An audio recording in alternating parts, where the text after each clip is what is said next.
अनेक लोक म्हणतात तुम्ही एमओयू करता, त्या एमओयूचं नेमकं काय होतं?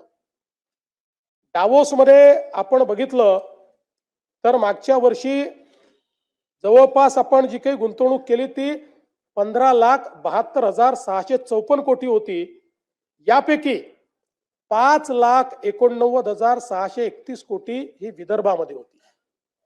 43,810 कोटी ही मराठवाड्यात होती आणि 3,58,349 कोटी ही पश्चिम महाराष्ट्रात होती आणि त्यात कोकणामध्ये 2,23,632 कोटी एवढी गुंतवणूक आपण त्या ठिकाणी केली.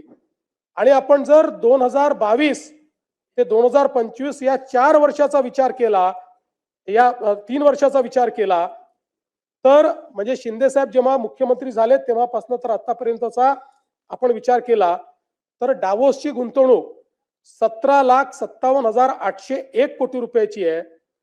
आणि यामध्ये जे सामंजस्य करार झाले त्यातल्या सामंजस्य करारापैकी त्याची एकत्रित जी काही अंमलबजावणी झालेली आहे त्याचं प्रमाण 75% आहे.